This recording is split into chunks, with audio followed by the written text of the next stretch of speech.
The gods would wear the night like a hood, and its great heart tree bled quiet color into the snow. John stood beneath the red leaves and listened to the old silence, the one that came when even the crows were tired of speaking. Ghost ranged the edges of the clearing, pale shadow among darker shadows, his paws leaving prints that frosted over almost as soon as they were made. The air was so cold it turned breath to glass. The bark face looked down on John with its long-lidded sorrow. He had stood here as a boy and begged for summers to last. Now he asked for anything but time. "You've grown," said a voice he knew the way a man knows his own name, even when all other names are taken from him. John did not start. Everything inside him had been trained to stillness. He raised his head and turned toward the sound as though it were only the wind taking on shape. Then he saw it was not wind at all. Lord Eddard Stark, Ned, stood just beyond the roots, a breath's length from the weirwood, as if he had stepped out of its carved mouth. There was no frost rhyming his beard, yet he seemed woven out of the same cold. His hair was the old soot brown, his eyes the gray that storms remember. He wore his heavy cloak and the sword belt that had carried a blade John had loved from afar as a boy. "I have," John said, because to say father would break him. "You look the same." "I am dead," Ned said mildly. "We do not grow in the earth the way trees do." John was close enough to see the small white line that nicked the ghost's left eyebrow, the scar he had given himself with a stick ages ago to look brave to his brothers. Details anchored the impossible. John felt the old surety come upon him like a cloak. He had carried a command beyond his years. He had crossed a long winter of doubt and duty and bitter choices, and still all it took to make him a son again was the sound of this man's voice. "Why are you here?" John said, not to hide the tremor in his throat, but to admit it. It seemed wrong to be strong in front of the dead. Ned's eyes moved, not because they needed to, but because the habit of seeing clung to him the way honor did. "The snows grow heavier," he said, "and with them, the weight that falls on you. A man cannot bear it alone and remain a man. The tree remembers. The stones remember. I remember." Ghost drifted nearer, a silent tide, and stood between John and Ned with his head slightly lowered, not in fear or aggression, but in a recognition that dissolved distinctions. White wolf, white breath of a man, white bark. The three whitenesses seemed of a piece. Ghost's red eyes reflected two figures and one tree. "Others have more right to your counsel," John said. "Sansa, Arya, Bran. I am. You are a Stark," Ned said, and the word landed with the weight of a door closing against a storm. "And more, but you will not hear the more from me. I swore a thing. It holds." John felt the old ache rise. The ache with no shape, only hunger. The questions that had haunted him since his first memory were close as blood, and yet the man before him stood wrapped in something stronger than death. A promise. Snow hissed down through the red leaves and struck John's lashes with a sting, as if to say, "Ask better." He knew how to ask better. "Then tell me what I must do," John said. "You drew lines of duty in the snow and made us walk them. Draw again." Ned nodded. "Now is the season when men confuse stubbornness with courage, when a fool can bring ruin faster than a coward. Winter does not forgive vain hearts." "The wall is failing," John said. "Eastwatch sent ravens that did not arrive. Men on Long Lake saw the night moving like an army. They said the wind had bones." Ned's mouth tightened, a hint of pain or pride or both. "So, the tale is true. Then we begin where men begin. We gather and we hold. You will gather, and you will hold." "Who?" John said softly. The weirwood looked down at him as if it too was listening. "The lords will come if they want glory. They will stay home if they think glory is for other men. Speak to the ones who remember the smell of a cold stable," Ned said. "Speak to the ones who have lost what you have lost. Wyman Manderley will listen if he sees your table set for common folk. Lyanna Mormont will listen if you put your sword where your mouth is and stand beside her children in practice yard and field. Tormund will listen because he knows the night better than any lord. And there are others who do not want to but must. Men are truer to themselves when you show them the faces of their dead. "Is that why you came?" John asked. "To be a face?" Ned looked at the snow. "To be a voice," he said. "Faces crack. Voices carry." John closed his eyes. "They call it the War for the Dawn." Ned's voice lowered, the way it had when he told them stories as they huddled close to the hearth on nights when wolves sang outside. "You do not win a war by naming it. You win by the doing of small things all winter long until the night grows weary of losing." John's breath fogged and turned. He thought of the yard, the men and girls, the iron screams of the forges as the smiths beat obsidian dust into the edges of ordinary steel because the true blades were too few and too far between. He thought of ravens winging out of a sky thick with weather, and of what it meant when none returned. He thought of the wall and of the dark sea beyond it. He thought of Ghost, all bone and breath at his side, steady as a vow. The night beyond the gods would leaned in close as an eavesdropper. "When?" he asked. "When will they come?" "They have already come," Ned said, and the snow seemed to prick. "And they will come again, and again, until your bones are their meat. You will fight, and you will fall, and you will rise. That is the work. And if I do not rise?" Ned smiled a ghost smile, with nothing of malice in it and none of mercy either. "And you do not. Mendi, the North remains. Remember that the thing you protect is larger than your name." Ghost's ears flicked. A bell sounded faint in the night, not the coppery ring of a keep's bell, but the duller cry of a horn. John opened his eyes and the godswood fell away. He was running and Ghost flowed with him. The white halls of Winterfell took the sound of his boots and multiplied it. He had long legs and he used them. When he reached the gatehouse, the horn was no echo anymore. It was a throat's cry held out as long as lungs could bear, the cry of a man making himself a tower. "From the east," said the guard above him, his voice raw and his beard stiff with frost. "The marsh road, lanterns in a string. I think riders." John pulled himself up beside the man and looked. Lights made a broken necklace on the black breast of night. Lanterns rocked on old poles, and the shapes that bore them were hunched and half-frozen. Men and women and a scatter of children trudging beside ponies and elk-skin sleds. They moved with the slow stubbornness of people who have decided they must live. Ghost growled low, then quieted. "Not enemies, not yet. Refugees." "Open," John said, and the gates groaned like trees shedding ice. They came into Winterfell like the sea, and the sea reeks. These people brought with them the smell of wet wool and hunger. A woman with white hair clutched a boy against her cloak and staggered when she saw the firelight and then went to her knees as if the sight had undone her bones. A man whose cheeks were scarred into fishhooks carried a bundle of wrapped steel, and when he saw John he held it up, shaking. "Knives," he croaked. "Obsidian from the cliffs. We set men to chipping stone till their fingers bled. Take it." Ghost sniffed the bundle and sneezed. John took it himself because he could see the man's hands trembling. The blades were crude but sharp, new darkness laid along old iron. "From where?" John asked. "Last river," the man whispered. "Then further still. They took the old holdings, harsher than the cold. They do not tire. We tried fire, and it burned but did not keep them gone. Steel breaks on them. The boy's mother." He swallowed the rest. The boy's face was gray as slate and his eyes were bottomless. John felt the weight of the knives like a decree in his palms, and something larger beneath that. Fear moving like an animal in a cave that no man had yet discovered. "Feed them," he said. "All of them. Get them dry. Then to the maesters." "We've won," the gate guard said. "And a girl who reads better than most."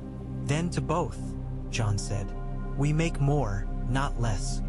He worked until the moon had fallen and a dimness like green glass lifted in the east. Work had always been the closest thing to warmth he had found. He carried the bundle of knives to the forge and set men to copying them with whatever they had: iron, steel, broken scythes.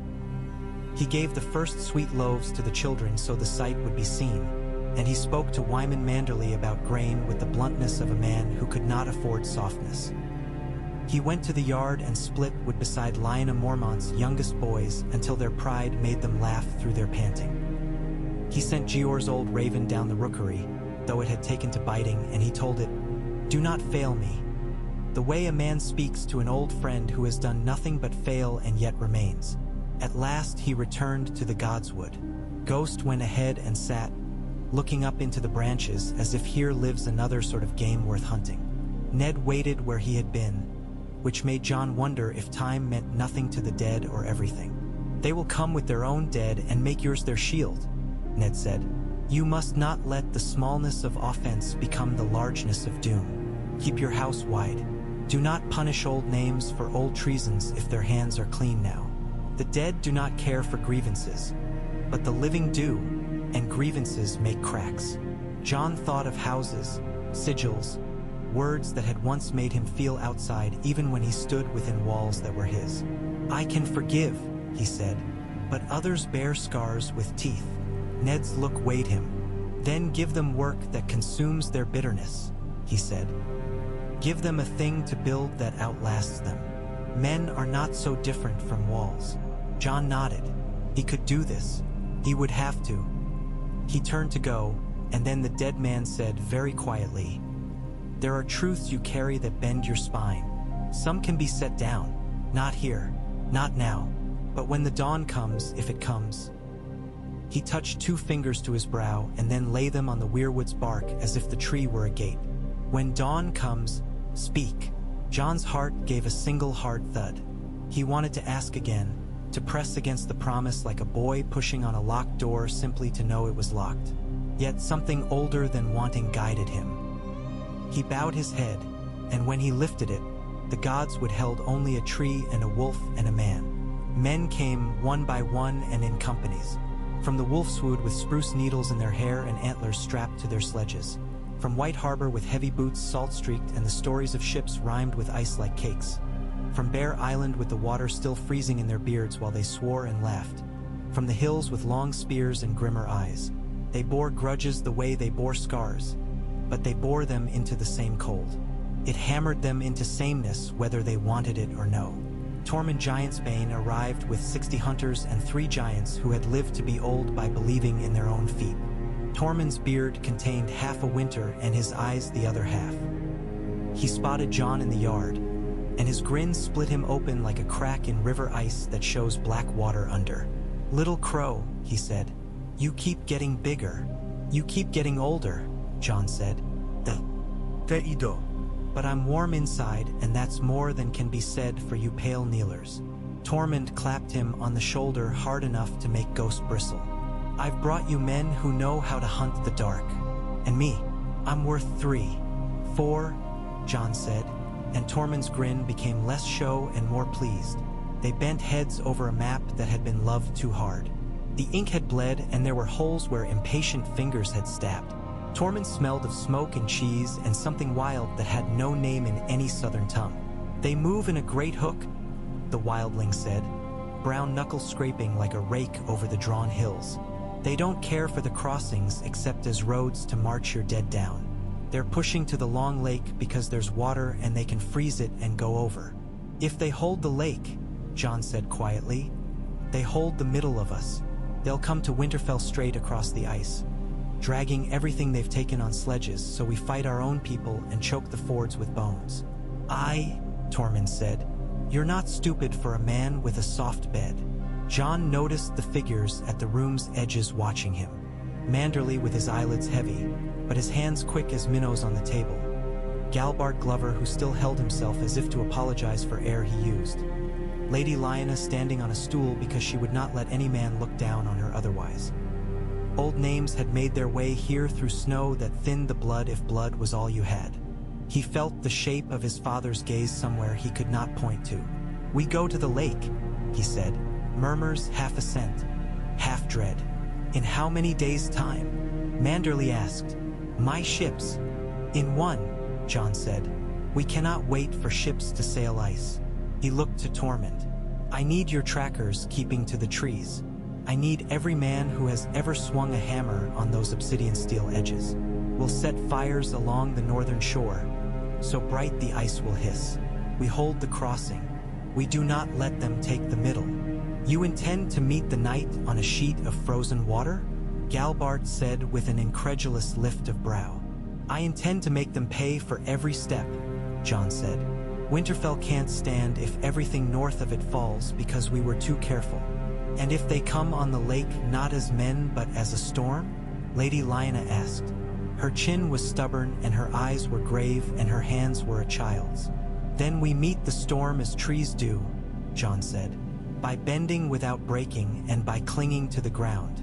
We anchor with chains and ropes. Drivers spike the sledges with iron stakes. If the ice gives, we give it only those we can spare. Who can you spare? She demanded. None, Jon said, and they understood him. They moved, and Winterfell drew itself up like a beast out of a sleep it had been sleeping for hundreds of years. Bowstrings were waxed, quivers filled, boiled leather softened by women with red hands, children set to carrying with a vigor that made them forget their fear. The forges burned night and day, and the sparks that rose above them were a swarm of hard stars.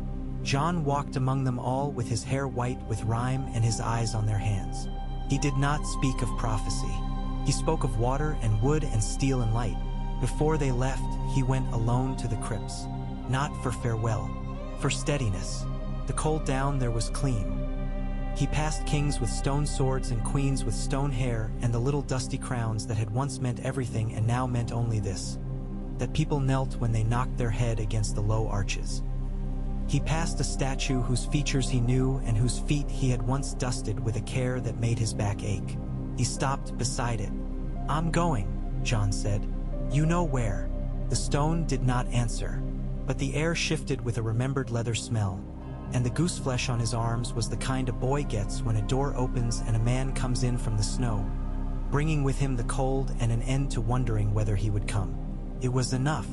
He went back up to the living. They took the road east with the wind in their faces like thrown fists. The world narrowed to white. They traveled by row of ghosts, each man following the next so that the line could go forward when the front vanished. Ghost ran ahead and doubled back and once returned with a rabbit in his jaws, as if to remind them that not everything that moved under the snow meant death. They made camp in a copse of hacked birch and fed the fire the belongings that could be spared, and men warmed their hands to the smell of their own history burning. Jon lay with his cloak over his face and did not sleep, only practiced the art of not moving when all his body wanted to do was. Near dawn, Ned came and sat on a stump that froze him neither more nor less than he already was. He did not look like a lord or a ghost then, but like what he had always been in the marrow of him. A man who had walked into the storm and stayed in it because others could not. They will seek the heart, he said. They always do. It is the way of those who do not understand tending. To them, everything is a single blow. I am no heart, Jon said. You have always been one, Ned said. And Jon bit his tongue because he had learned that fighting love was a way of insulting it. The long lake rose before them like a lung in the land. Vast, shallow, rimed with hard light. They could see the far shore reduced to a line. Smoke lay on that line, and the shapes along it were small and black and moved with a mind that was one mind. The wind flowed over the ice and made a low singing that was oddly gentle. Jon watched men step out onto the frozen skin and feel it with their boot heels as they would test a horse they did not trust. A boy bent and set the head of his spear against the ice and leaned as if he were asking the lake a secret. It did not give. Fires along the north edge, Jon said. Archers on the ridges and on sledges dragged onto the ice. No heroics. If a thing moves that is not ours and it does not run from fire, it dies. They built a chain of light, and across the lake the dark shapes multiplied as if the shore itself were begetting them. Tormund spat into his hand and rubbed his palms together. They'll want to come by the reeds there, he muttered. And there where the ice gets thick. I've fallen through enough lakes to know where it wants men. You do it again? Jon asked. Not if I can help it, Tormund said cheerfully. But don't trust me to help it. They waited. The wait was worse than any spear thrust. Waiting let men think, and thinking let fear throw back its head and howl. Jon went among his archers and put a hand to every bow as if he could take its trembling. among the drivers with their spikes and sledges, among the men who held the coils of rope that would tie them together whether they wished it or not. The wind bit his ears till they felt like wood. Then it began. It was like watching a storm invent legs. The first shapes came from the smoke and resolved into men in rags, moving as if their joints belonged to someone else and carrying a silence that made the very crackle of the fires seem profane. Arrows sped and found throats that did not bleed right. The bodies went down and shuddered and then were still and then rose again unless a knife of glassy black had found the thick place behind the breastbone. John saw Galbart Glover loose 3 in a neat rhythm, and then bellow when a dead boy with hair like old straw took him around the waist and would have hugged his spine in two if a Mormont child had not stepped into the angle and put a dragonglass shard where it had to go. Then the others came on, the bright ones. No sound but the crackle of a frost that moved like a thought over the ice. The air went cleaner when they were near and men's breath stopped briefly, as if their lungs could not believe what they were asked to do. John felt his skin tighten as if the hair on his arms had become iron. He heard Ghost's rumbling growl become as thin as the cry of a hawk. "Steady!" he shouted. And the word carried because men were ready to hear any voice that sounded like a human thing among so much of what was not. He moved onto the ice with Longclaw heavy in his hand. Valyrian steel drank light in a way that always made him think of water under cloud. And today that water looked back at him out of the lake. He could feel the ice through his boots as if he were barefoot on something that had decided to harden for his sake and might change its mind if he offended it. The first of the others came quick and sideways like light-off glass. It had eyes the color of old sapphires that had seen the inside of the earth for a long time. John had seen one before. He had fought one and lived. Men get slower, not quicker, as they gather remembrances like scars. He went forward to meet it, and when it fainted he did not do the thing he would have done when he was younger. He kept Longclaw low, and when it struck the blade gave a cry so certain that for a moment everyone thought it must cut always thus. Ice shattered in a bright spray, and then in the place where the other had been was only a scatter of something like painful snow. John found that he was panting, and the sweat on his ribs went swiftly to ice. They pressed. They did not tire. The living do. John began to understand the lesson his father had given him in the Godswood, that a man wins by doing small right things again and again even when each of them feels insufficient. He shouted the simplest commands, left, hold, cut, run, and they became a sort of prayer. The chain of fires hissed as drift settled on them, and boys fed them with their own gloves because what felt suddenly precious as breath. At the 3rd hour, it may have been the 2nd or the 10th, time was an old liar. There came upon them a thing that moved with the deliberation of a king who knows everything belongs to him and no longer hurries. It was taller than the rest, and its hair was not hair but a streaming of something cold that did not heed gravity. Men around it fought like boys in a dream where the bog sucks at the ankles. Their blades grew heavy. Ghost threw himself at it, and the thing deflected him with a gesture. Ghost skidded, found his feet, and came again. Red eyes alight with a stubbornness that John recognized in his own heart when he woke and when he slept. John stepped into the thing's air and felt his own bones ring. He lifted Longclaw and the world came as close as it ever does. His hand, the hilt, the blade, the enemy, the ice. He thought of nothing. Thinking was a kind of vanity here. He moved as a man harvests, cleanly, and when the tall one brought down its blade with a sound like a temple bell struck with ice, John's sword met it and sang louder. There was a crack and a shiver not in the metal but in the thing itself, as if it had expected the world to be softer, and when it was not, it had to break. A scream went up, not from the thing that fell, but from the ones behind it, a sound no animal or man makes because it was the sound of a single mind understanding loss. The dead on that side stuttered. John pressed. He did not feel the cut he took to his shoulder, not then, only later when men would count and make a tale of it. He watched the center open, as one sees a river look for a new bed. He saw a place they could go, a place that would not hold. It was enough. Snow came down thick and then turned to glitter, not water but the sort of dust that remains when a hard thing is ground upon another hard thing until both have been improved. Tormund roared and went down and rose with a dead thing on his back that he tossed aside as if it were a child of his who had climbed there for sport. Lady Lyanna shouted something fie, RCE and direct and put her little body where it would make a difference. Manderley bled from a place that bled slowly and insisted on giving orders anyway. They moved, and the line did not break. It bent and bent again, and then what was left of the tall one and its kind retreated with the grace of winter easing off a field. They took their pieces with them. They did not look back. No man cheered. Those who had not fallen stood quiet and listened to the silence as if it were advice. Jon felt the lake under him, and for a moment he thought of lying down upon it, belly against ice, and letting that clean cold take every heat that ached. Then he remembered that the living do not get to choose that lying down except once, and he set his jaw. "Pull back," he said, voice rough. "Pull back in order.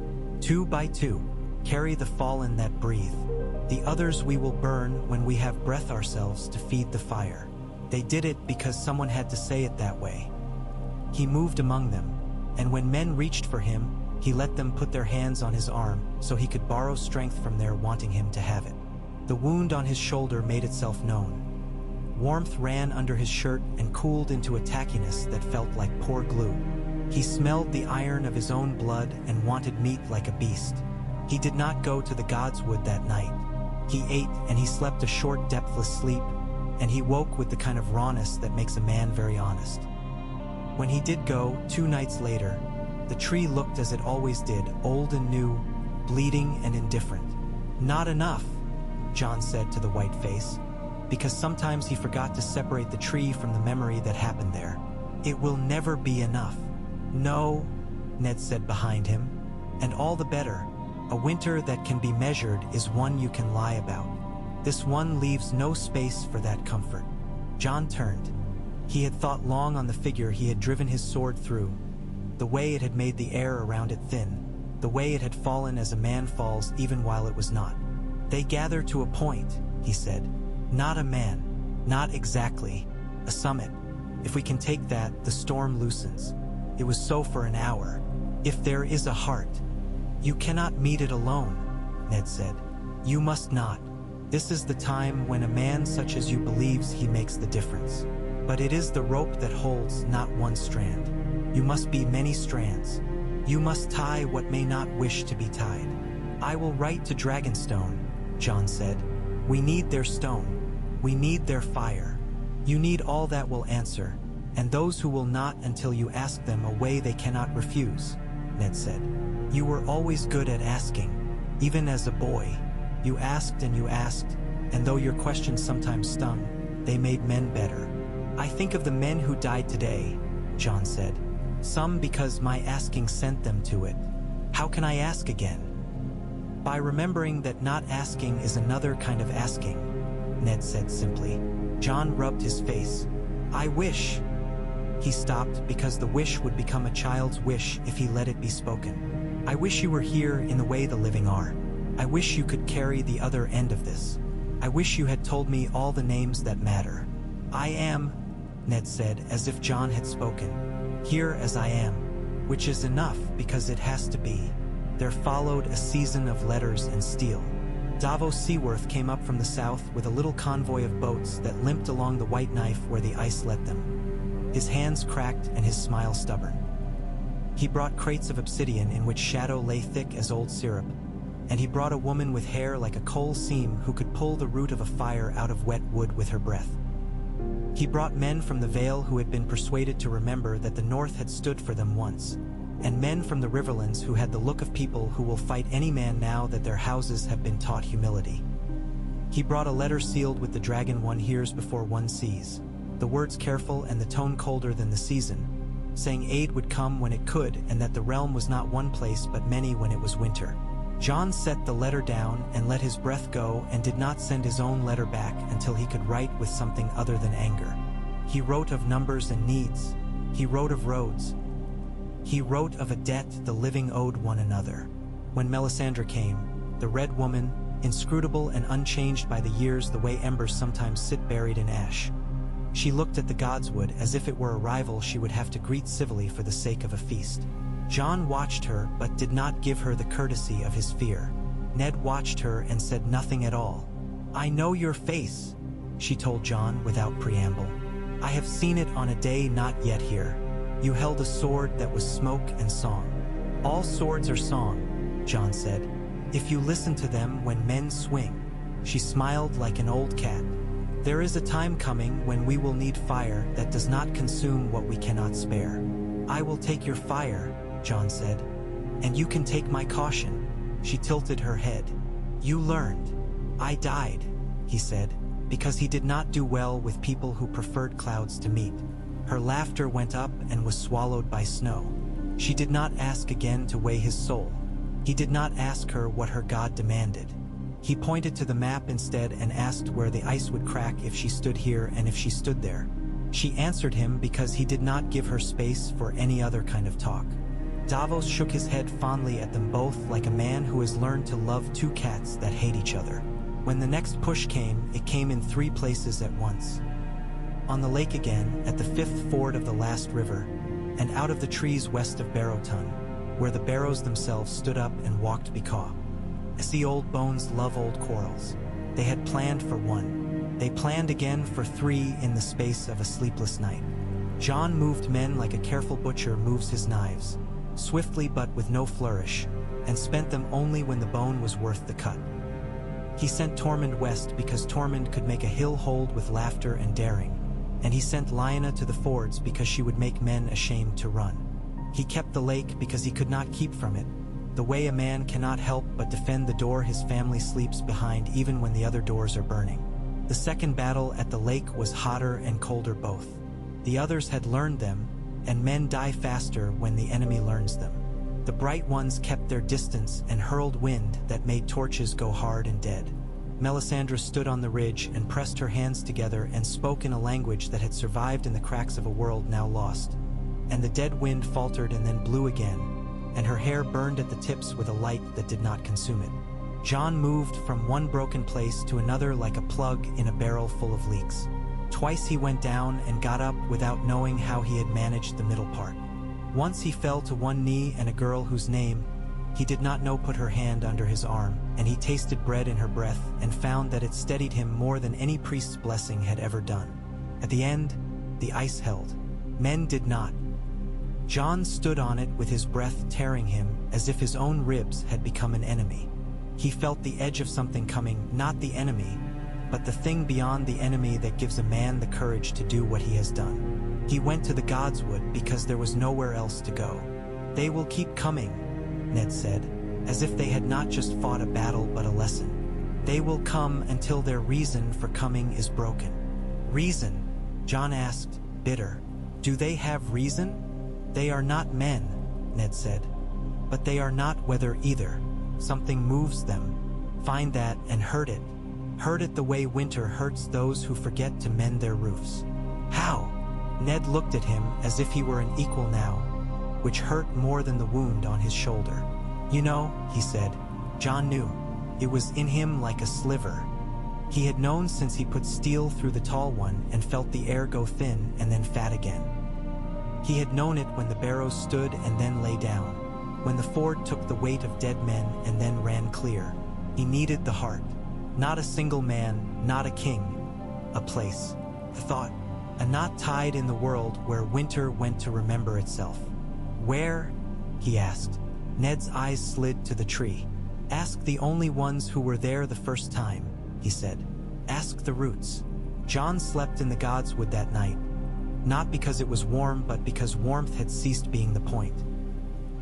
He lay with his back to the tree and Ghost at his side and listened to the sound of sap he could not hear and the slow, small settling of snow and the weight of his own blood moving. He did not dream. He entered a place that had no surface and no bottom, where things grew that did not need light. He saw, as if far down a well, a wheel of white stones half buried, and around it children. No, not quite children, something older and quicker and more patient than that word allowed, singing without mouths. He saw the lake in a warmer age and men crossing it with laughing mouths and women standing on the shore with open hair and not a one of them knowing they would bear 1,000 griefs. He saw a mountain with a scar down its face like a tear and something made in the scar, not of men's making.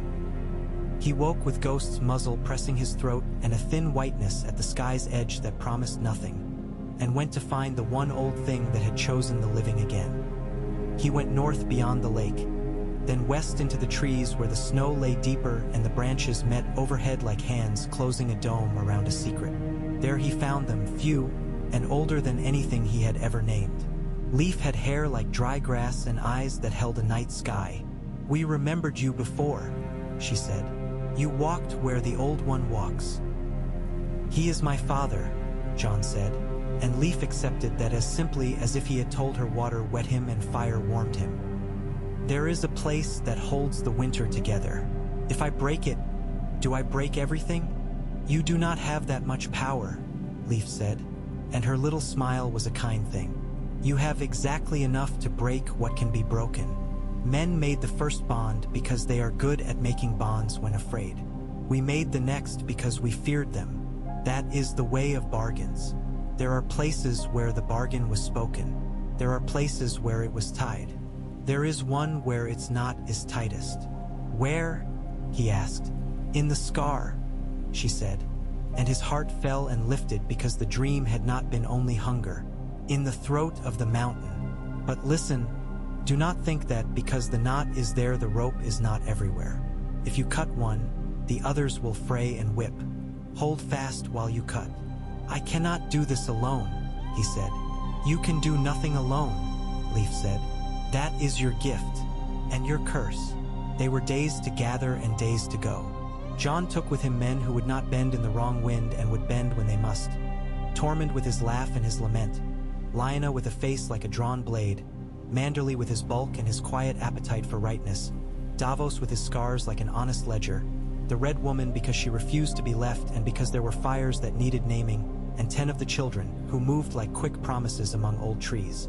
Ghost went because he was not going to be told no. They climbed through a world that had taken back what men had stolen from it. Houses stood with their doors open like mouths that had been surprised. While speaking, stones lay like sleeping animals under snow. Once they found a woman frozen upright with her hand still on the back of a chair, as if she had risen to do something that would not be done. They buried her because the living needed the practice as much as the dead needed the courtesy. They came at last to the mountain. It was not tall in the way southern mountains were, but it had weight and a story in it. The scar down its face was a long rawness where rock had been shown its own insides. The wind there told the old tale of pressure and yielding. In the throat of the mountain, the world had once burned and men had come to bind something with that heat. The place stank faintly of an old forge. John felt the hair on his arms lift. The children moved ahead and touched the stone with their small brown hands.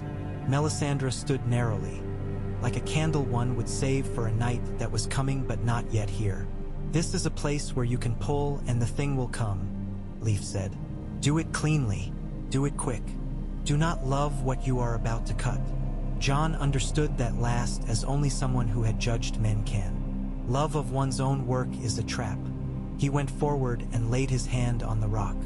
It had a pulse slow, the way winter's heart would beat if it had one. He closed his eyes and saw again the wheel of white stones and the singing. He listened until the singing became his own breath, and then he made the cut, not with long claw but with the part of him that had always cut when he had to, the place where duty and mercy wound around each other like threads in a rope.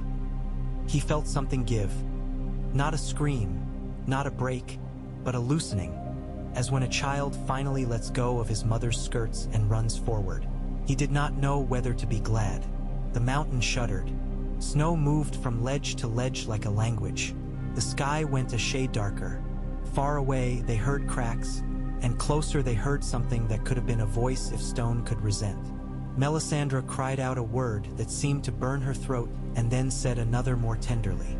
The children moved into a ring and touched their fingers to the earth and whispered names. Tormund put his hand on Jon's back very briefly, as if to say, "I know and I prefer meat, but I know." Ghost stood pressed against Jon's leg and did not growl, which meant more than growling would have. "Hold," Leaf said, and they held. When the loosening was complete, It was not a thing that could be seen except as a change in men. John had not known how much the wind had been against his face until it eased a little. He had not known how much his thoughts fought the air until they did not. It was not victory. It was an untying enough for a chance. They came down out of the mountain and into a winter that no longer believed itself immortal. At the ford, the dead did not press as eagerly because the river ran with a new stubbornness that suggested spring would eventually remember them.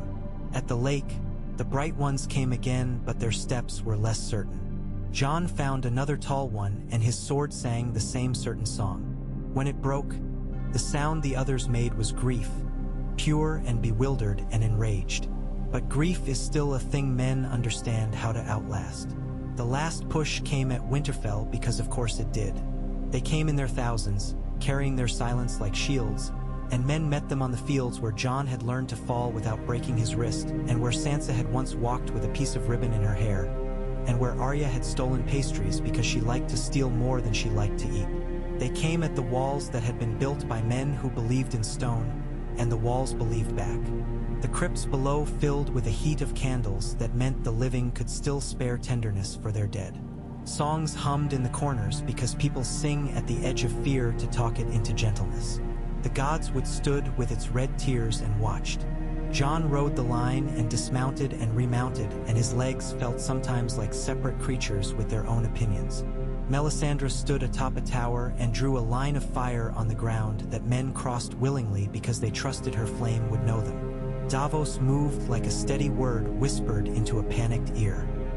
Tormund broke a dead thing with his teeth when his sword snapped, and then laughed as if he were at a feast he had not expected to like. Lyanna stood on the battlements and pointed and did not weep because that would be later, if at all. The children moved in the gaps and whispered cooling words to the earth where heat was needed and hardening words where softness would kill. And Ned was there in the Godswood, where he would have been if he had been a living lord. He did not go to the walls. He did not draw a sword. He looked down into the pool where the weirwood's last leaves made a rusty reflection, and he listened, as he had always listened. He spoke when it was time. "This is where you pass the sentence," he said when Jon came, the battle lifting and falling like a breast in sleep, the sky a pale iron. "This is where the axe comes down. Not for a man, for a season." Jon nodded. He knew. The heart had been loosened, but it still beat. It would beat until a blade smart enough to cut what cannot be seen and strong enough to lift what cannot be held did its work. He had that blade. It was not Longclaw. It was what he had made himself into when he chose again and again to be less important than the thing he served. He went out to the field and found the place where the bright ones were thickest. He walked into them slowly because haste is how hands slip. Ghost went on his left, and the Red Woman on his right, and the air around them went thin and then thick again, as if breathing with them. He saw it then. Not a man, not a king, but a knot in the air that had decided it was a shape. It moved like a piece of winter that had forgotten how to be snow. Around it, the dead men moved with an unwilling zeal, as if worn harness bit their necks. Jon felt a pity so large he nearly drowned in it. He steadied himself on anger, that stern or "You've wanted this your whole life," Tormund had said once, half mocking, half loving. A chance to put the world right with a single stroke. Jon had denied it and known it as truth. He stepped into the knot's air and lifted his sword and did not think of prophecies or names or the way songs preferred their endings. He thought of roofs mended before storms and of bread divided and of men pulling water from a well and passing the bucket to the next hand. He thought of Ghost's heartbeat against his thigh and of Sansa's dry smile and of Arya's fierce laugh and of Bran's far look and of a woman in a tower who had died with a name on her lips and of a man who had carried that name like a coal that burned but could not be put down. He cut. The sword made no sound. The knot unraveled. The world sighed like a tired horse. The bright ones shivered and went to powder. Not snow, not ash. Something in between that the wind did not know how to lift. The dead men fell. Some did not rise. Some did and staggered and wept and touched their faces as if surprised to find them their own again. The silence, which had been a weapon, became once again a place for a man to stand and hear himself breathe. Jon dropped to one knee Not from drama, but because the body has its own rituals when asked to leave everything at a gate. Ghost pressed his muzzle into the hollow of John's chest and huffed. Melisandre was crying without sound. The fire on her hands did not consume them. For a moment, the winter was only winter, no more and no less. After, there was the work of living. The work that comes after the song has ended and people discover there are still floors to be swept and cups to be mended and men to be forgiven because they had done unkind things in fear. The lords wanted feasts and Jon gave them soup because men digest victory better when their bellies understand it is food, not glory. The small folk wanted protection and he set watches that listened for wolves and for men, and better fences, and laws that counted a mother's voice equal to a father's when the question was whether to feed a boy or buy a horse. He thought often that this was the true war for the dawn, not the cutting of a knot but the mending after. Yet he knew the cutting was what had made the mending possible and did not pretend otherwise. When the first true spring rain fell, it came in a hiss off the slate roofs and made steam where it struck stones that had been held in winter's teeth for too long. An old willow by the fish pond shook itself like a dog. The women laughed in the yard as water found their faces, uniced water that ran and ran. The men stood under eaves a moment longer than they needed to, watching the way the rain made the ground seem to breathe. Jon went to the Godswood because his feet knew the way. The tree was the same. Trees are not changed by one winter or one spring. They carry 100. He stood and watched the red leaves flicker and felt the rain on his hair and did not know whether he was 20 or 100 or exactly his age for the first time. "You did it?" said the voice behind him, not with pride or surprise, only the simple acceptance of a thing that has happened and must be fitted into the next thing. Jon turned. Ned stood where he always had. He looked as he always had. He was a man who had kept his word even after the world tried to strip it from him, and even death had not surprised that out of him. "We did it," Jon said. Ned nodded. A man steals from his men when he takes victory for his own. They stood together while the rain emptied the air of the last dry bits of fear. Jon waited because the waiting after the war had come easy as breath. He did not have to ask. Ned raised his eyes to the weirwood's face and then lowered them to Jon. He looked at him the way he had when Jon was a boy who had done something hard because it was right and expected both gentle touch and more work. "Dawn comes," he said. "It will not be a story as bright as men wish. It will be a day with mud, but it will be a day. Will you go?" Jon asked, and he hated the boy in his throat. "I will be where I have been," Ned said. "In the places that remember. In the act of a man who puts his hand to a harder thing because it is his to do. In the law read fairly. In a child taught to read. In a roof mended before the sky blackens. That is the shape the living give the dead. That is how we remain." Jon swallowed. "And the thing you swore to keep?" Ned's mouth moved in a ghost of the smile Jon had made for years from memory. "You have carried it," he said. "You carry it still. When you choose it, when it matters, you will speak. Not because I did or did not. Because you know the price and who ought to pay it." Jon let out a breath he had been holding since he first remembered himself. He did not ask for more because more would ruin what he had. He stepped forward because men step forward or they waste away. He put his hand out, and though flesh does not touch ghosts and ghosts do not hold men, the gesture mattered. He did it so that he would remember doing it later when memory was all the company he had. They stayed like that until the rain eased and the god's face dripped with what could have been tears and could have been only water. Somewhere in the yard, a girl shouted, and another voice answered in laughter. Somewhere a boy dropped a pail and cursed and then picked it up and ran. Somewhere a wolf shook himself and flung water and came to stand at a man's side because that was where he had always stood. Jon left the Godswood and went to the hall and took off his wet cloak and put on a dry one and listened to a farmer complain that the river had stolen his best field. He weighed the complaint and the river both and decided carefully and quickly. He ate bread and loved the taste because it was bread and not fear. He slept and woke with the dawn. The war had made itself into the work of days. That was what it had been for. Still, on some nights when the snow returned, not the killing kind, only the soft kind that remembers, John went down to the crypts and stood with his lantern and watched the old faces and thanked them for having done what they could, which was not everything and yet had been enough.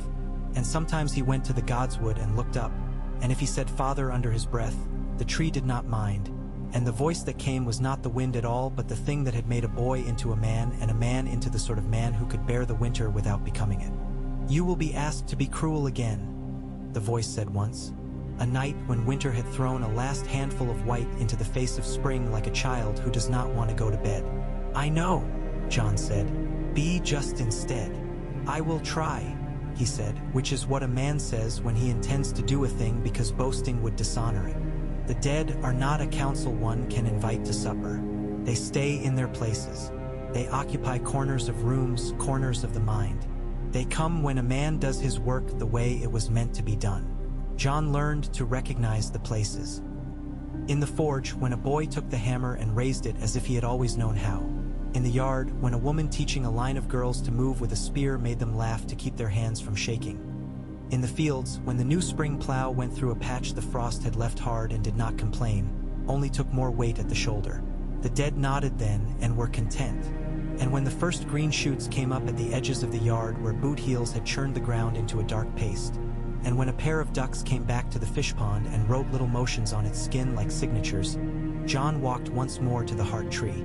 He did not bring a question that day. He brought thanks. Even to the dead, thanks can be a kind of bread. Ned stood where he had stood the first night and every night after. Not a king, not a god, only what John had needed and the North had made. A steady man.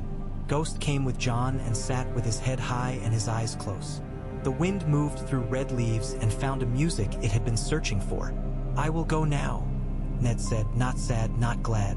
"I have said the words that were mine to say twice over. The rest belongs to those who breathe." John nodded. He wanted to say, "I thought you already had." He wanted to say, "Stay." He did not say either. He said, "Thank you." Ned inclined his head. "Do your own grim work," he said, and there was the old iron in it again. A bell struck in a hall where men have eaten and are ready to go out into the cold because their bellies warm them and their hearts do more. "I will," John said. "Love them," Ned said, and his eyes softened in the way that had made John believe as a child that the world had corners that would not bruise him if he knew where they were. "I do," John said. Ned lifted his hand as if to lay it on John's hair, and the wind lifted the red leaves as if to bless the gesture. Then he was gone. Not a trick, not a cruelty, a thing done as it ought to be done. John stood for a time and watched the way the rain had made the bark slick and the way the new light threaded the small steam that rose from the stones. He felt a steadiness that did not come from victory and would not be taken by loss. He turned and left the Godswood. There was a line of men in the yard waiting to speak to him about fences and fields, and a line of girls wanting new spear shafts because the old ones had split, and a cook with a complaint about the salt. There was a wolf at his heel and a city's worth of small things to be done in a castle that pretended it was not one. It was the work of dawn. He went to it, carrying a voice with him the way men carry a hidden knife. Not to use, to know it was there. He used other things instead: bread, justice, patience, a blade when he had to. Winter had asked him a question and he had answered it, not in words but with work. The dead had guided his hand as far as it could be guided.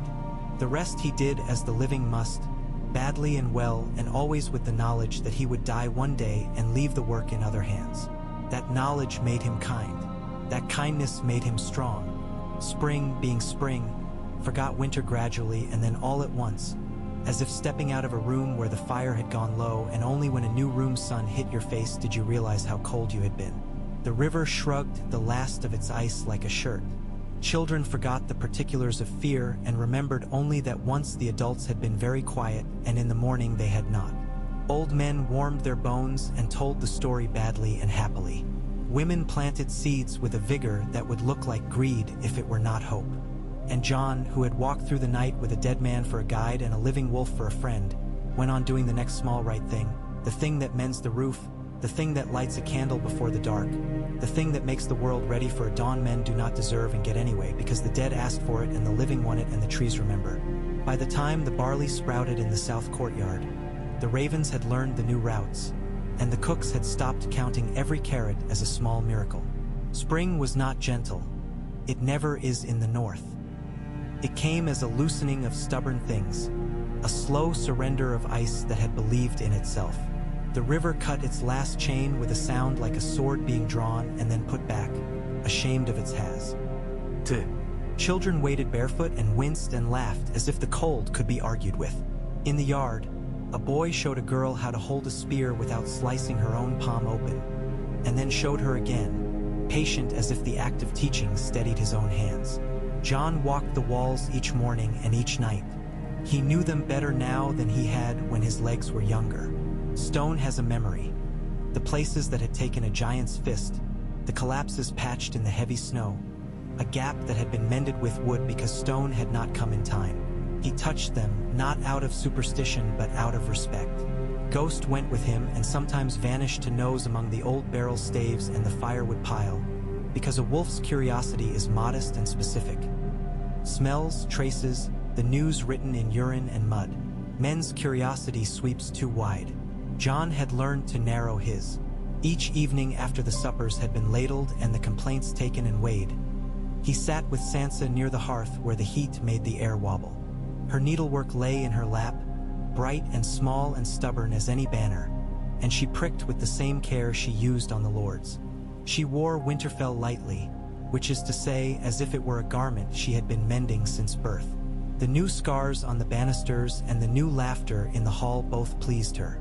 She grew quiet when the talk turned south, as if the south were a room where she would not sit again if she could help it. "They will come," she said once, turning the needle, watching the way thread laid itself in a pattern that only she saw. "They always do, when they believe we are done needing each other."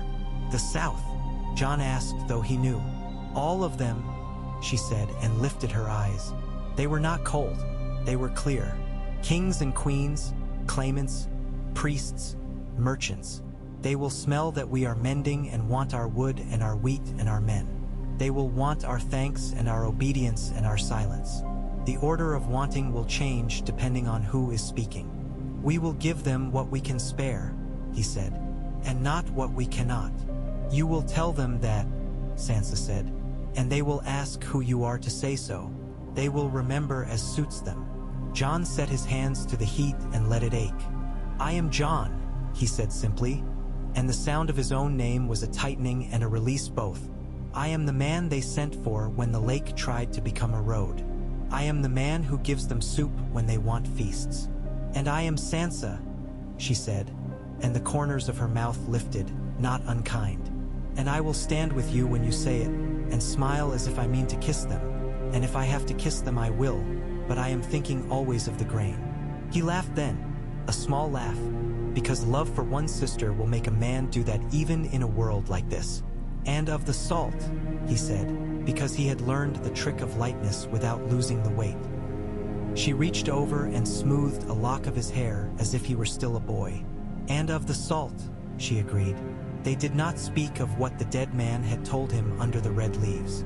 Sansa knew without hearing, the way a woman knows when a piece of bread is done inside by the smell it gives off. She watched him sometimes with a softness that made him want to look away, and then she let him alone, because letting a man alone can be a kind of mercy rarer than any other. The moot came with the mud. It was not called that in letters. Letters called it a council or a meeting or a gathering of concerned houses. People called it a moot because the word knows how to stand in mud with its skirt held up. They came, the North's long names and new faces. Manderly in a cloak that smelled faintly of smoked fish. Glover with his apology tucked away like a knife he would not use. Serwyn's and Bolton's remnants who had faced the field like men when it finally mattered. Lady Lyanna Mormont with her chin like a point. Old Nan's grandchildren with no name worth writing but worth being heard. And beyond them, the men and women who had crossed the wall and now called the gift by a wilder name. Tormund arrived, shaking himself like a dog at the door, spattering everyone happy enough to be spattered. He brought a rolled rug that contained a boy, which he presented like treasure. "He was born in the storm," Tormund announced as the bundle wriggled and swore with its whole body. "He needs a hall where the roof knows its business." "Every roof in Winterfell knows its business," Lyanna said crisply. We tend them as if they were kin, unlike some lords I could name. Tormund bowed floridly to a child half his height. Lady Bear, I will give you a pelt from the next beast that tries to eat me. Try not to get eaten first, she said, and the hall warmed further.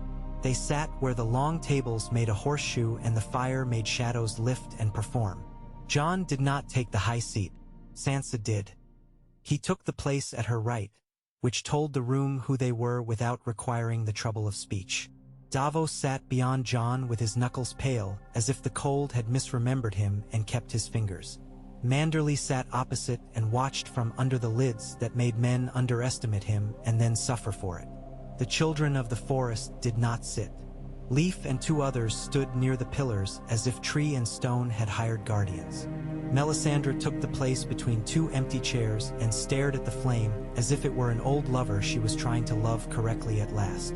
"We have eaten," Sansa began, because she knew people listened better with soup in them. "We have burned what needed burning and buried what needed burying. We have fought the winter and asked it to let us pass. It has agreed in part. The rest must be done with hands. It would be a mercy to say the trouble is all ended. Mercy is not the currency we have been given. We deal in justice now. We deal in law."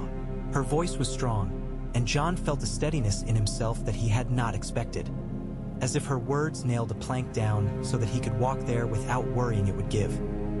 He rose when she sat, and he did not raise his hands for silence because the hall had already given him that gift.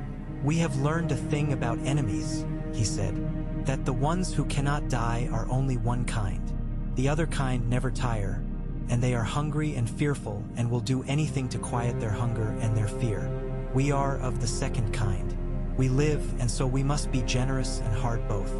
I ask this of you, that we make a new watch, not the old vows exactly, but the old work, done with more people and fewer stones. The wall is not what it was. The gift is not what it was. But the night still needs men and women to stand in it and hold a light. They will not be celibate," Lyanna said flatly, daring anyone to argue. "They will not," Jon agreed, smiling with his eyes. "Let children be made by people who know the night and trust each other. Let them learn as they are reared, the way wolves learn in a pack. They will not be punished for marrying, only for failing at their posts." "Where shall they live?"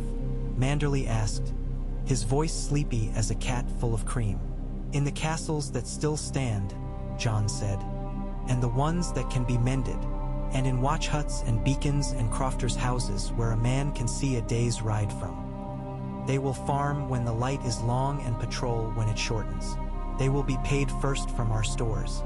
There is no waste like feeding men with titles and starving the ones who look outward." "Who commands?" Galbart Glover asked, careful, respectful. "No one man," Jon said. "A ring. 5 in the ring, 2 always in the field, 2 in the keeps, 1 riding between. Wildlings among them because the night knows their names. Northmen because they remember the old oaths. Women among them because women are not made of sugar and children are not born from stone. If this sounds like too much change, remember the winter would have stripped us to bone and called it balance." The hall shifted. People looked inward, weighing what the words asked of their men and their pride. That is the moment when an argument is won or lost. Not in the speaking, but in the quiet between one man's breath and the next. Sansa watched the faces she had learned as a girl, then as a woman who had learned how men break and how to keep them from breaking. She nodded slightly to herself and did not look at Jon to give him any visible comfort. "Tormund Giant's Bane," she said, almost lazily. "Will your people take such work?" Tormund grinned as if she had offered him a skin of soured goat's milk. "I can find you 100 who think standing in the dark and boasting into the wind is as good as a meal. I can find you 200 who know a track in the rain better than a lord knows his own chamber pot. I can find you 2,000 who need to pay back a debt they feel in their sleep. We'll take your pay, lady. We'll take your meat. We'll take your thanks. Keep your pretty oath words. We'll make our own." "Make them," Sansa said. "Write them on wood if you like. Sing them if you must. But show them to Jon." "I'll show him the inside of a barrel of beer," Tormund said. He understands that language. Don't you, little crow? I do, Jon said gravely, Manderley's eyes half shut. White Harbor will provision this ring you speak of, he said, and will build beacons along the coast if you can find me men who know how to light them without setting the sea on fire. Davos, Sansa said. Davos gave a small shrug. I've lit worse for better cause, he said. We'll teach them not to torch the fish. It was decided then because the people in that hall knew when they had been asked a thing that would make them proud later. The ring of command would be made. The watch would be reformed without the lie of being new. Houses would give men and women according to their grain and their stubbornness. They would call them by the old name because words know how to endure what men break. The Night's Watch. They would swear the old vow and the new one, both, and wear the black but not live cold and barren. The South would frown when it heard. Jon did not care. He did care very much that the men and women who wore the black would not be seen as punishment but as honor. The way the world had meant once before pride and penalty had twisted it. They were well into the second skin of wine by the time the doors opened and admitted a quick smell of the river and a man whose boots had known mud few men dared. He was small and wiry and had eyes like pools that go over your ankle in a bog you were certain was dry. He carried no banner. A crannogman carried his house in his step. Howland Reed, Sansa said. She stood out of respect and because surprise had undone the usual shape of her face. You came at last. Howland bowed briefly to her and then to Jon. He had the look of a man who had once lived in a hole in the earth for a month because it was safer than the sky. I come when the ground says step, he said, and his voice was the frog croak of the neck. I bring the thing that belongs to you, and to your sister, and to the north. I bring it to you because the question has been asked where people can hear the answer. The hall stilled. Even Tormund, who believed all southern matters were either laughable or tedious, put his cup down. Howland reached into the sealskin bag that hung under his cloak and brought out a small bundle wrapped in an old cloth that had once been white. He set it on the table as gently as if it were a child, then unfolded the cloth. Inside lay nothing that looked like treasure. A ribbon faded to the color of old rain. A ring of yellow metal with a flaw in it like a trapped bubble. A bit of parchment so far agile that Jon felt his own breath as a threat when it stirred the edge. Do I speak? Howland asked, not of the room but of Jon. Jon nodded. The sound of his own heartbeat was suddenly a drum he could not control. Ghost came from under the table and laid his head on Jon's thigh, which was the only thing any of the living did to steady him. Once, Howland Reed said, and his voice was not a bard's but the truth has its own cadence. We were boys who loved the wrong stories. We wanted to be men in songs, and the songs were lies. We learned.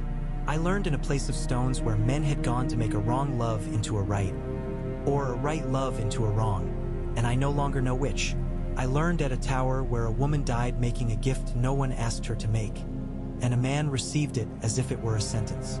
Eddard Stark took a child from his sister's arms and called him son. He made a vow to a dead woman and to a living realm. He came home with a babe who smelled of milk and of tears and of winter roses. He never told me to keep my mouth shut because he trusted me, but I kept it because I trusted him. Howland took the ring and turned it so the flaw found the fire and caught it. A prince gave her this, he said. There was tiredness in his eyes that had ripened over many seasons. At a door no one else saw, with a priest no one knows, to make a union that was love or madness or both. I killed a knight there and did not think myself brave.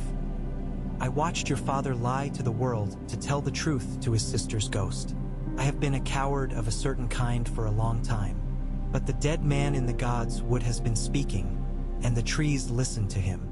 It is time. He looked at Sansa, and then at Jon, and then beyond Jon at the weirboard carved into the high seat's back, the face pale and grave even as a carving. Your name is Jon, he said, and that name was not threatened by what followed. You are the son of Lyanna Stark. She asked your father to keep you from the men who would use you to break what she had tried to mend. He kept you by making you small. He did not do it to make you ache, though he knew it would. He did it because the time for big names had not come yet. It has come now. Names are tools. He touched the parchment as if it might flinch. "I wrote this the day your aunt died," he said. "I wrote it because I knew that one day I would be old and my daughter would ask me why the world was the shape it was, and I would need to tell her without making new lies. Says what I saw, says what I heard, says who your father was. It says the name he would have given you if names had not been knives just then." Ghost's breath warmed John through the cloth. He put his hand flat on the table because he needed something that did not shift. "Say it," he said, and the hall leaned in. "Rhaegar," Howland said, and there was no music in the name, only the fact of it. "Rhaegar Targaryen." The fire settled with a small pop. Somewhere a girl drew a breath through her teeth as if she had been cut. Sansa's eyes closed and opened again, slow, as if she had been kissed and wished not to make anything of it. Manderly's lids fluttered like a man waking. "That is a queen's matter," he murmured. "A dragon's matter." "No," Sansa said. She rose and the movement was liquid. "It is a northern matter. It is our family's matter. It belongs to my father who kept it, to my aunt who died for it, to my brother who carries it. The South will try to make it their banner. We will not let them. Not because we can hide it, but because we can own it." John's mouth felt like cloth. He tasted the iron ghost of the lake and the salt of his own sweat and the ash of 100 fires. He looked at the ring. He looked at the ribbon.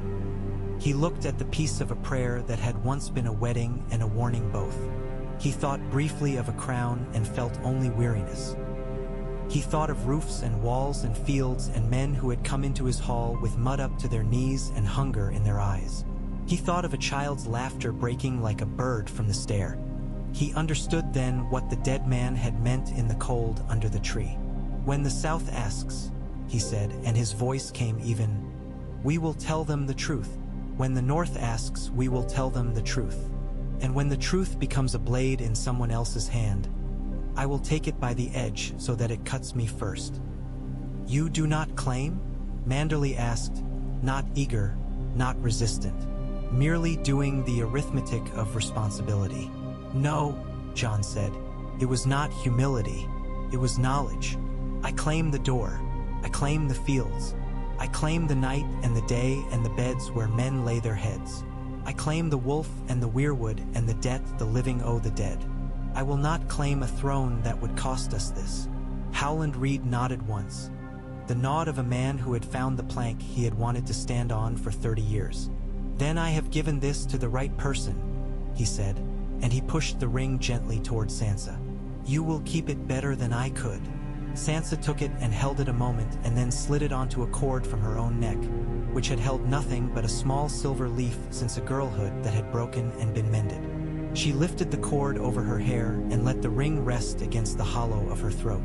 "I will guard it with the rest of our stories," she said, "and I will bring it out when it can do good and put it away when it will do harm." Lyanna Mormont stood up on her stool. "He is one of us," she said fiercely, her child's voice carrying the weight of bears. "Whatever dragon seed lives in him, he is ours. Always," Sansa said, and that settled the matter more fully than any law. After the moot broke apart and men went to piss and boast and ask after boars and brides, John slipped away to the Godswood because his feet took him there when his mind could spare no thought for anything else. The tree bled its slow red tears and the pool had lost its winter crust and held the sky like a low mercy. John stood and looked down into his own face in the water and did not recognize it for a moment, which was honest. Ghost leaned his great head against John's hip so hard he almost fell, which was also honest. He did not call. He had said goodbye and would not unmake it for his own comfort. Still, the air changed a little as if older breath had joined his. He did not hear words.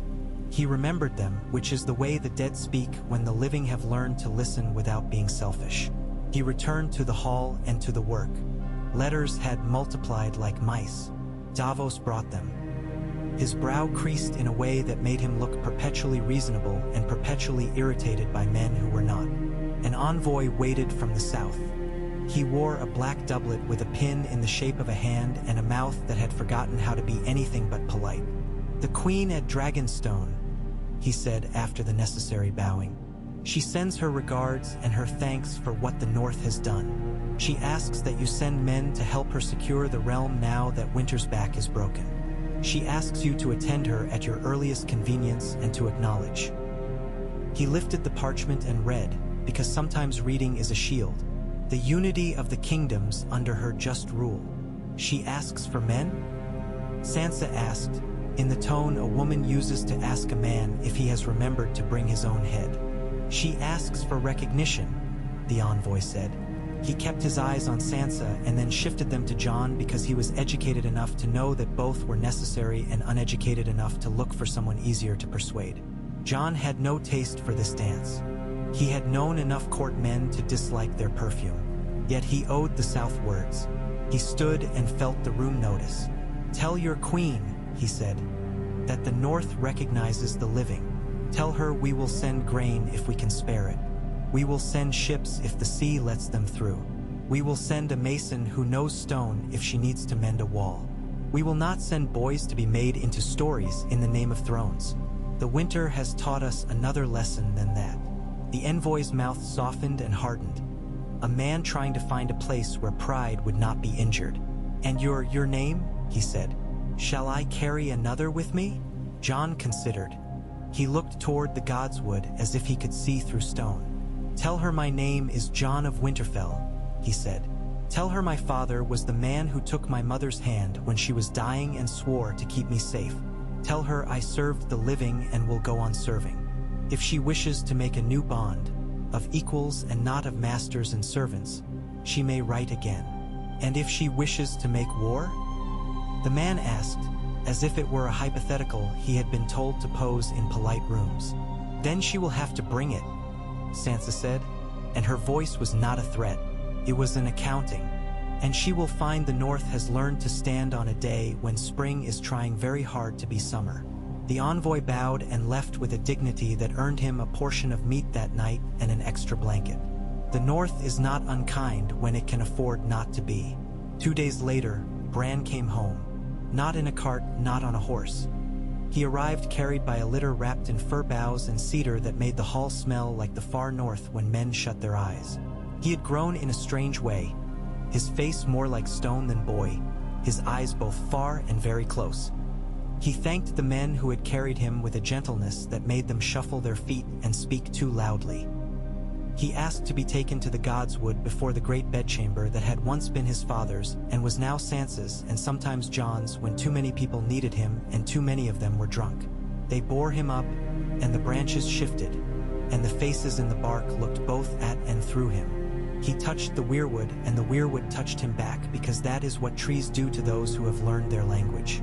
He stayed there for the space of a day and a night while men took food to him and did not speak because speaking would only be a way of saying I do not know what else to do. When he came back, his mouth had the shape of a man who had drunk water after a long thirst. "Brother," he said, and the word was sunlight on the stones. Jon bowed his head. "Bran." "I saw her," Bran said, not needing to say which her. "She asked me to keep you angry and keep you kind. I can do the first in my sleep. The second will take work." "I am not angry," Jon said, then stopped because the Godswood does not love a liar and his brother's eyes were branches and birds both. "You are," Bran said. He eased himself, wincing, into the chair they had set for him by the window. He held his hands in his lap as if he were a king at his own coronation and had to be still or a crown would fall. "But not in a way that makes you unfair. It is heat. It is life. Don't put it out because the weight of it frightens you." "You see too much," Jon said. "I see what the roots show me," Bran said. "They show me what is necessary and what is not. What is necessary? That you keep the vow in your bones. What is not? That you break yourself over it. There are better stones." "Do I tell them?" Jon asked. "The South. The world." Bran's mouth curved. Not quite a smile. "You just did. The world is slow. It will hear in parts. It will make of it a story that flatters or condemns depending on where the teller stands. It will not change what you owe." "What do I owe?" Jon asked, though the answer sat in his chest like a familiar hound. "Bread and laws," Bran said simply. "Patience." The kind of fairness men will curse you for in the morning and bless you for at harvest. Children who do not leer, and to hate because their parents are poor. Wolves in the woods who do not have to be killed because men are foolish. The fields, the watch, the north, Sansa's peace. The dead, Jon said softly. The dead have what they need, Bran replied. Remember them. Make room in your day for remembering, not guilt. Guilt is a poor meal. Memory is a feast when shared. Bran stayed. He would never walk as a man walks. He walked other ways. The first day he went into the yard and told a girl whose name he did not ask that her balance would be better if she changed her feet because her left knee turned in. She scowled and did it, and afterward shot better and lifted her chin less and stopped making jokes to hide her fear. He asked a boy in the forge to sing when he hammered, and the boy said he did not sing, and Bran said, "You do when you think no one can hear." The boy sang without meaning to, and the ring of the hammer improved as if the iron had wanted a melody. Arya came at the first summer lightning. She arrived as sudden as a storm, with a braid hacked off in a last village and boots slit to let her run better, and the smell of foreign spices on her cloak that made the dogs turn their heads. She did not cry when she saw Jon. She punched him in the shoulder and then hugged him so hard he could not breathe. She looked at Sansa and made a face that said 10 years and 20 lies and I love you without any of the words. She held Bran's face between her hands and frowned, then kissed his brow, then touched the weirwood leaf at Sansa's throat and said, "You look like mother when you do that." And Sansa did not speak for a time because grief is a kind of animal that must be fed carefully lest it gnaw the furniture. They sat under the open shutter where the rain wrote on the stone, and Arya talked of the wide world as if she had it mostly in her pocket. She spoke of cities that smelled of fish and gold and piss, and of men who lied for sport and those who lied for money and those who lied out of habit, and only those last could be trusted in a fight. She spoke of water dancing and the way a blade sings when it is happy and the way it weeps when it has done a wrong. She spoke of a list she had carried and fed and then put down because the living kept raising their cries and she could no longer hear the dead's demands as clearly. "Stay," Jon said, before he knew he would. "For a time," she said, before she knew she would. "I can teach the girls and some of the boys if they stop sniggering. And I can take a small purse and travel the villages and cut throats until no one laughs at a farmer's daughter walking home late. You will not cut throats only because your hands remember how," Sansa said, not unkindly. "You will come back and eat, and you will teach, and you will take a bath so people will sit near you without wincing. And you will write me when you don't come back in a month." Arya rolled her eyes. "Yes, mother," she said, and then softer, "Yes, Sansa." Tormund left in the fall, when the woods let go of their leaves with a sigh that sounded almost like a man being relieved of a duty. He had grown restless. That is a kindness some men pay forward. They leave before the leaving is resented. He pressed his brow to Ghost's, and Ghost sighed as if returning a debt. He put his big hands on Jon's shoulders and squeezed hard enough to bruise. "You did what the stories said and what the stories never say," he told Jon. "You made a bed for people who used to sleep standing up on account of fear. I don't like beds, but I like that they're there. If you need me, you know which way the sun goes down in summer." "I do," Jon said. They stood a long time, not speaking, wolves both, and when Tormund turned, he turned like a tree in wind, not like a courtier making a flourish. He went north with a string of men and women who did not care for walls and wanted the sky to be bigger. They would return in winters and leave in summers, and the Watch learned their cycles and anticipated their hunger and was glad of their news. Melisandre went the winter after. She did it without a crowd. She had given up the habit of fire tricks to win men. She told Sansa quietly over a bowl of beans that she had seen a death whose shape fit her like a garment, and that she did not intend to be found wanting in it. "Where?" Sansa asked, not out of morbid feeling, but because a North woman likes to lay things out so the wind cannot carry them away. "Where I began," Melisandre said.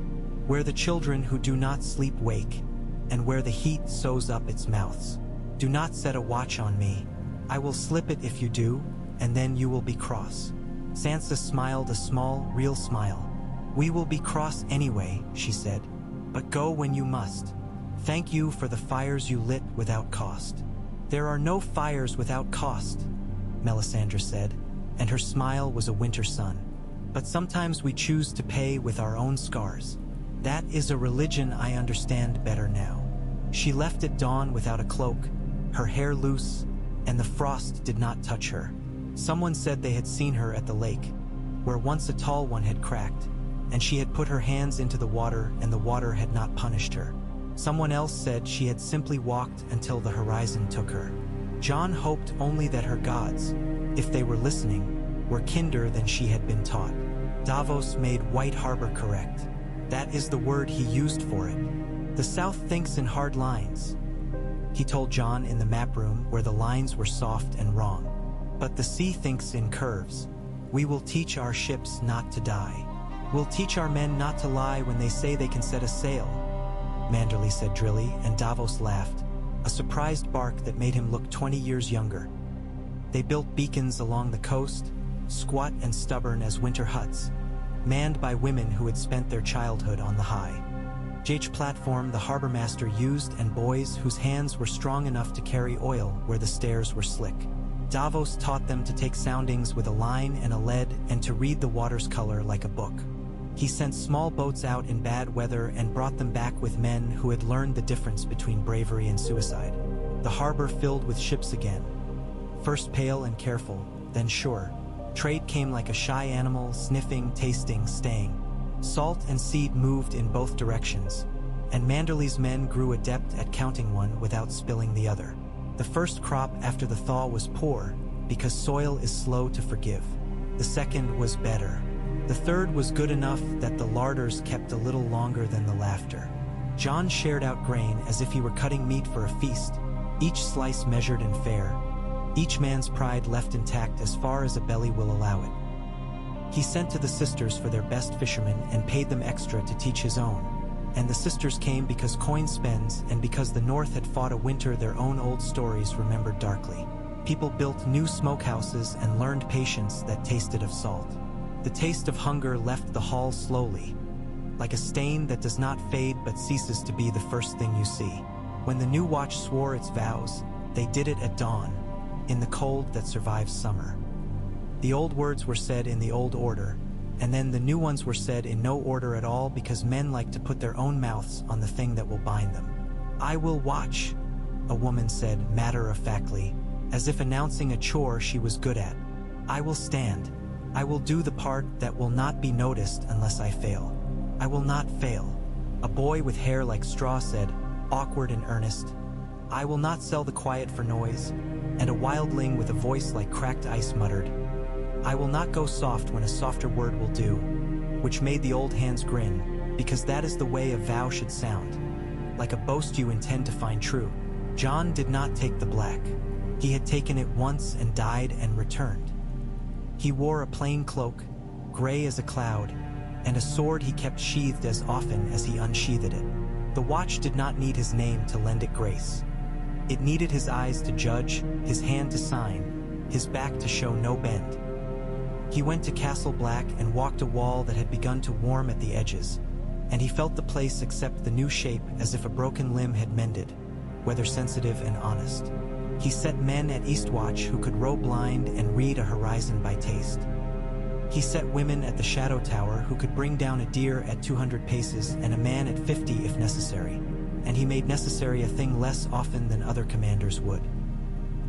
He rode the length of the old stones and the new beacons and slept when he needed to and ate when food appeared and let it be known that any man could stop him to speak. He never took the short road when the long road would teach him another face. Time moved the way it moves in a country that has known too much. Quickly in the small things, slowly in the large. Sansa settled into her place so well that sometimes Jon forgot she had ever been a girl who wanted the South. She married not for a banner but for a man who made children laugh and did not drink so much as to be useless and could take a joke when it was clean. He was a Manderly cousin with a calf like a small pillar and hands that could sew sails. She loved him with a grown woman's love, which has less heat and more bread in it. She gave him a daughter who had Arya's eyes and Bran's silence and Ghost's bad habit of appearing where she was least expected. People called her Liara for a while and then made it lazy with use because love shortens names. Sansa taught her the gods would and the accounts both. Once, at dusk, John came upon Sansa and her child asleep on the bench under the red leaves, heads together, and he stood a long time and did not move, because to move would be to break a spell that did not need breaking. Arya stayed and left and stayed again, which is a way of staying many do not understand and most do not forgive. She came back with girls who could do more than dance a blade. They could sew and swear and work a field and split a boy's pride when he laughed, and boys who had learned that humiliation makes poor stew. She took a quiet satisfaction in seeing a girl she had trained parry a blow from a man twice her size and then feed that man soup at supper because she liked him. She sat at night with John on the low wall by the fish pond and told him stories with the names filed off, and he told her stories with the blood washed off. They were good company. Bran wrote words no lord had written in 100 years and made them law because the North was in the mood for it. The laws were small and therefore enormous. That a woman's word in her own house about her own body would be taken as weighty as any man's, that the harvest would be measured and stored before any feast claim, that a half-year of the watch would be spent teaching boys and girls to read the old words on bark and in stone and keep accounts on wax, that a man who took a wolf pup and raised it could not then complain of the cost of meat, that the punishment for theft would be the return of the things stolen doubled in labor, that the punishment for lying about theft would be worse. He did not sign them with flourish. He pressed the signet quietly into wax and sent the pages out with writers who were told to explain gently and punish late. Most men grumbled and then discovered their daughters could read a ledger faster than they could and grew proud and pretended they had always meant to. In the third autumn since the lake had cracked, the South sent a new envoy. This one carried a paper with more seals than any man had seen on a single document, and a smile he had practiced in a dim mirror. To John of Winterfell, he read after the bowing. From her grace, Queen of the... He began to list and Sansa put up a hand and he stopped out of relief. We know, she said. What does she wish? The man swallowed. He had expected argument. He was not ready for kindness, so he did not know what to do with it. She proposes a compact, he said. She recognizes the North's right to govern itself in all matters of harvest, law, and watch. In return, she asks for neutrality in the wars that remain, and safe haven for those who flee the fighting, and grain when you have it. And what does she promise in return? Davos asked. Ships at need, the envoy said, brightening, and no claim over men called to the black. The Queen's law will not reach the gift. She asks only, and here he glanced at John, because he had been told a story and did not know that the North preferred other stories. That John of Winterfell acknowledge in writing that he is content with his name. I am, John said. Write it down and show it to whoever needs it. Sansa nodded once and took the paper. She read it with her lips pressed together, then gave it to Bran, who read faster and kinder. Bran looked up. We can live with this, he said simply. The South will do whatever it likes. We will do what we must. Tell your queen, Sansa said to the envoy, that when she is tired of the noise in her halls, she is welcome to come north for a week and hear nothing but wind. It will do her good. The envoy blinked. I will tell her, he said faintly. The years put gray in John's hair the way frost paints a gate hinge. His face did not grow grand. It grew honest. He drank less than men expected and slept more when he could and took the long walk to the gods wood more often. He did not seek the ghost. He did not need to. He carried the voice with him the way a man carries a knife he takes out only to slice an apple. The dead man did not come back in the way he had come before. That time had ended as it ought. But memory spoke when judgments needed quiet, and John was grateful and kept no score. He went once more to the mountain with the scar when the first winter after the Great One came down like a thin blanket pulled by a careful hand. Leaf met him where the old hot breath had long since cooled. The scar looked old and comfortable now, like an old wound that's learned to be part of a man's gait. She put her small hand against the stone and listened in the old way. The knot stays loose, she said. We patched the rope where you cut. It holds the weight a winter needs. Not more. That is all I wanted, John said. That is all you can have, Leaf said. You are good at wanting the right amount. I learned, John said. He turned his face up to the pale sky. It did not promise anything it could not deliver. What will become of you? We were never many, Leaf said. We are fewer. We will be fewer still. That is not tragedy. It is a long retelling. You will remember us because you wish to. That is enough. We do not ask men to keep us alive with their desire. We ask only that you do not cut the roots to make a quicker road. We will not, John said, because he could promise that without pride. He came down and found the watch where he had left it, a little wider in the shoulders, a little quieter in the throat. He found the north where he had left it, stubborn and open-handed, ready to forgive a man who worked and remember a man who took more than his share. He found Sansa in the counting room with ink on her fingers and her daughter under the table with chalk on her mouth. He found Bran asleep with a raven on the sill watching him as if insulted by the idea of human rest. He found Arya teaching a small boy how to be polite in the yard and then tripping him when he forgot and laughing and then hauling him up. He found Davos telling Manderly a story about a boy who had stolen a ship and renamed it because the old name was bad luck. He found Ghost asleep in the doorway so hard that a man had to step over him if he wished to come in. He stepped over him because a man learns to live with the things that guard him. There were bad days. There always are.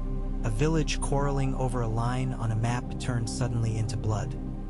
A boy in the watch who drank too much and stabbed another in a dream and woke with the knife in his own hand. And Jon had to judge him and did, looking the boy in the eye, and the boy stopped shaking when he saw that Jon was not afraid to look. A winter that came late and had a mean edge because it had not learned from the last.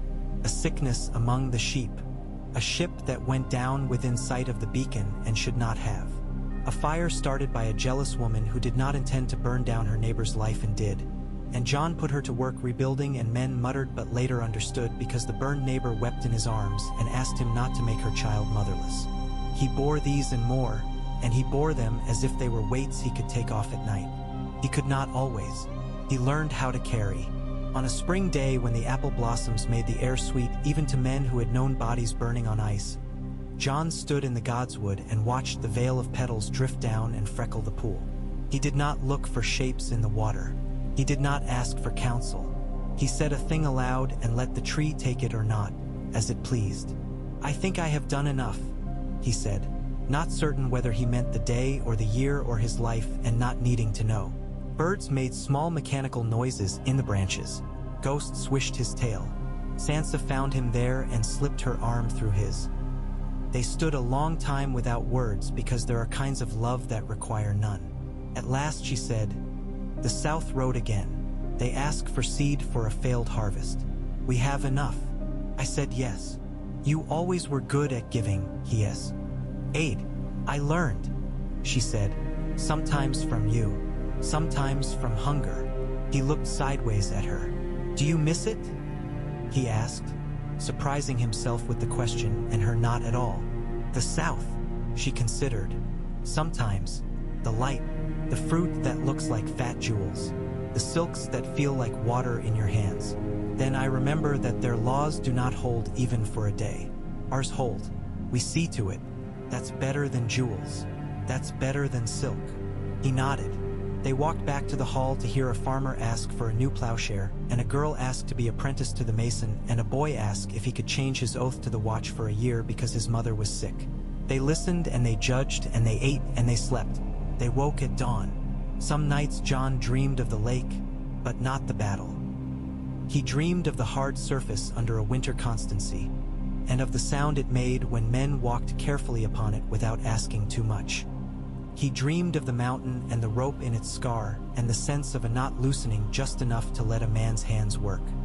He dreamed of a ring of hands, 5, then 7, then many, held out to make a circle because circles are how men stand when none of them can be tall enough alone. He woke and found Ghost watching him with a look that said, "Eat," and he ate. He did not marry. He loved more than one woman and less than many. He did not count.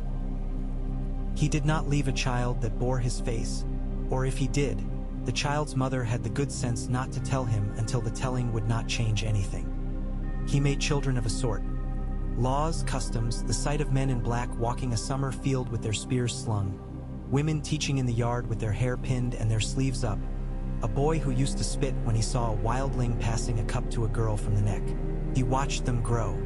He watched them talk to one another without looking for the south to grant permission. Years later, when the hair at his temples had gone entirely silver and his hands ached when rain came, a boy stopped him in the yard. He was freckled and earnest and had a tooth that had grown crooked and made his mouth dear. "You were king in the north," the boy said, with the boldness children have because they do not know what pride costs. "My uncle says so. He says he shouted for you along with everyone else." John considered answering with the correction that would have pleased him as a younger man. He considered saying no to the boy. Then he thought of the hall that night long ago with the low singing of ice in the hearth and the smell of smoke and fat and fear, and how men had stood and hit their cups on the table and made a sound like rain. He thought of how he had nearly said yes, and then had said no, and how the no had saved them. He thought of how the boy's uncle had needed that story to warm him, and how the boy needed it now for reasons that would seem foolish to a man but are not foolish to a child. "I was," he said, "for a night." The boy's eyes widened. "What did it feel like?" "A roof over your head when the wind is loud," John said. And the boy nodded as if he had understood exactly and ran off to tell someone else. Ghost rose from where he had sprawled and came to bump John's hand with his skull. John scratched him in the milky place where the fur had never grown back over an old scar. "We have done well enough," he said. Ghost sneezed in agreement. When it ended the way lives end in a place like the North. Not in the glory of battle, not in a sport of court, not with trumpets. It ended on a day when the air had that precise bite which tells you the year is turning properly. John had walked the field. He had settled an argument about whose pig had eaten whose seed, and decided that both families would share a boar at the next feast, and so had turned a quarrel into a promise. He had sat with Bran for an hour and said nothing and felt heard. He had watched Sansa teaching her girl to count without her lips moving. He had eaten a heel of bread with a smear of fat and found it beautiful, because he had learned to let beautiful things be small. He had gone to the Godswood and thanked the tree for being where it was. He had gone to bed, and he had slept with Ghost at his feet and the sound of water in the pipes. He had not thought of the night he had cut the knot at the mountain. He had not thought of the lake. He had not thought of death. He had thought of roofs. His breath failed him sometime before dawn, the way a candle can fail if a window is left open and the draft is kind but insistent. He did not fight it because he had never fought such things. He went where his dead waited, or he went nowhere, or he went into the roots where memory is kept like grain in winter. Ghost roused and laid his head on a hand that did not move, and then howled once, quiet, like a song remembered imperfectly. Sansa woke and went to him and did the small things that must be done, wiping a face that had been honest, closing eyes that had looked long and kindly. Bran sent a raven with no message and felt the wind shift in the slight way that means a new weight is on the branch. Arya was in a village a day's ride away. She felt her knife heavy at her hip and sat down on a stump and did not weep until she was alone because she had learned to be good company for the living first.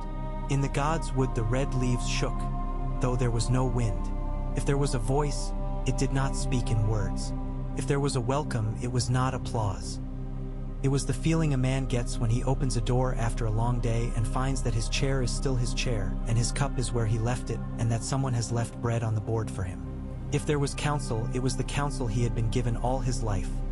Do the thing in front of you, love the living, remember the dead, mend the roof, keep the watch, let the dawn be a D. Not a story. They buried him where Starks go, under stone that feels the weather and returns it to men who touch it. They did not carve the wrong deeds. They did not carve the right ones. They carved his name Jon. They carved the wolf because the wolf had been his truest companion. They carved, at the bottom where the lichen would get at it, a small knot loosed, because the mason who cut it had been a boy once at the lake and knew that what matters in a tale is not always fit for loud telling.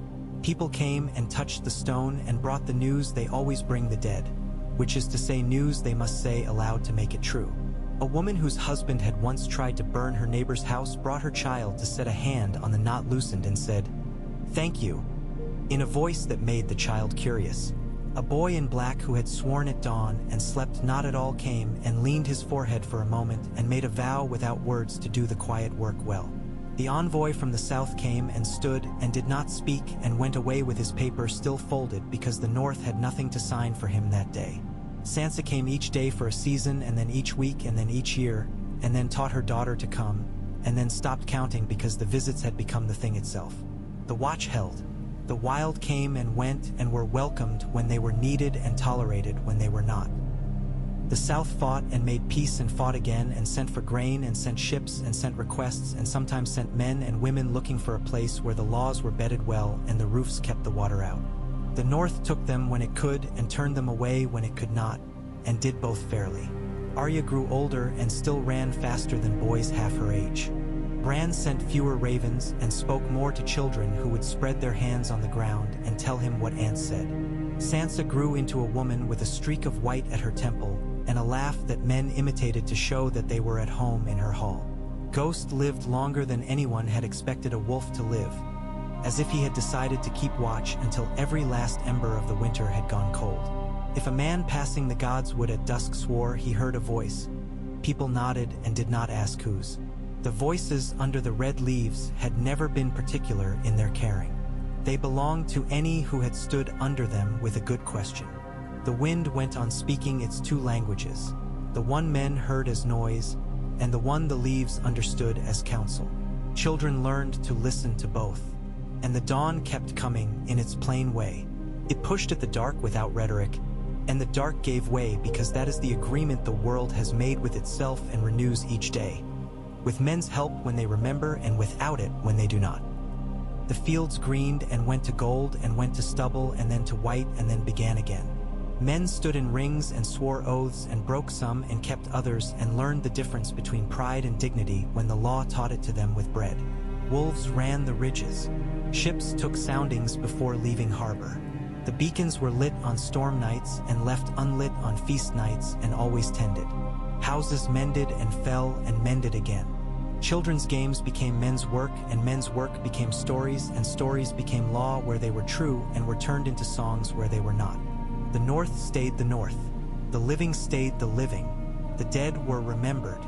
Once, in a summer farther along than anyone had expected to see, when a girl with lioness stubborn mouth stood at the edge of the godswood and asked the tree how best to apologize to a friend who had thrown a punch first, the leaves stirred, and she thought she could hear a man say, "Be just instead," and she smiled and ran to make it so. The red leaves flickered. The pool held the sky. The roof held. The watch held. The day began, the way it always does, with men and women going to the work that had saved them and would save them again, quietly with good hands.